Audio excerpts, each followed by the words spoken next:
Hey guys, welcome to great cooking.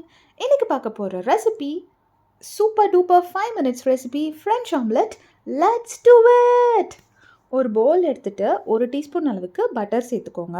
Butter சேர்த்துட்டு 3 முட்டையை உடச்சி ஊற்றிக்கோங்க. அது கூடவே இந்த ரெசிபி வந்துட்டு நிறைய டைம் நம்ம இன்கேஸ் ஃப்ளைட்டில் ட்ராவல் பண்ணுறவங்களா இருந்தால் அடிக்கடி ஃப்ளைட்டில் உங்களுக்கு இது கொடுப்பாங்க. ரொம்ப ரொம்ப ஈஸி. ஒரு 5 minutes இருந்தால் போதும், இந்த ரெசிபியை செஞ்சிடலாம். இப்போ முட்டை உடச்சி ஊற்றினதுக்கப்புறமா தேவையான அளவுக்கு உப்பு சேர்த்துக்கோங்க. உப்பு ரொம்ப கொஞ்சம் கம்மியாக சேர்த்துக்கோங்க. அது கூட மிளகு சேர்த்துக்கோங்க. ஏன்னா பட்டர்லேயே வந்துட்டு கொஞ்சம் உப்பு இருக்கும், சால்டட் பட்டராக இருந்தால். ஸோ உப்பு வந்துட்டு பார்த்து நீங்கள் ஆட் பண்ணிக்கோங்க. இதை நல்லா முட்டையை நீங்கள் நல்லா பீட் பண்ணி எடுத்துக்கணும். அப்போ தான் ஆம்லெட் ரொம்ப ஃப்ளஃபியாக வரும். நல்லா நுர வர அளவுக்கு பீட் பண்ணி எடுத்துக்கோங்க.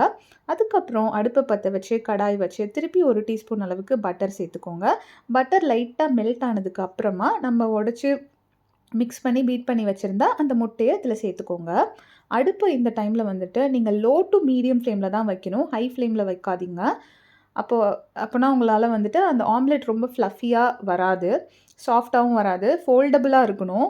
அதனால தான் நான் சொல்கிறேன். ஸோ லோ டு மீடியம் ஃப்ளேமில் நீங்கள் வச்சுக்கோங்க. வச்சுட்டு சென்டர் பார்ட்டில் லைட்டாக நீங்கள் அதை கிண்டி விடுங்க. அப்போ தான் ஆம்லெட் கொஞ்சம் கொஞ்சமாக வேகும். அது ஒரு 50-60% அளவுக்கு வெந்தால் போதும். அது 50-60% அளவுக்கு வேகணும். இல்லை உங்களுக்கு இல்லை இன்னும் கொஞ்சம் வேகணும்னு நினச்சா நீங்கள் அப்படி வச்சுக்கலாம். But 50-60% appropriate. இந்த மாதிரி லைட்டாக வந்ததுக்கப்புறமா நீங்கள் ஒரு சைடை அதை திருப்பி போட ஆரம்பிங்க. திருப்புறது தான் ரொம்ப கஷ்டம். அண்ட் இந்த ரெசிபிக்கு மெயின் இன்க்ரீடியன்ட் என்னென்னா பட்டர் தான். அதை நல்லா நீங்கள் ஆட் பண்ணிக்கோங்க. பார்த்து பொறுமையாக திருப்பிக்கோங்க. நல்லா ஃபோல்ட் பண்ணிவிட்டு உங்களுக்கு திருப்பி பட்டர் வேணும்னா லைட்டாக அந்த பட்டரை கொஞ்சம் இந்த ஆம்லெட் மேலே லைட்டாக க்ரீஸ் பண்ணி எடுத்துக்கோங்க.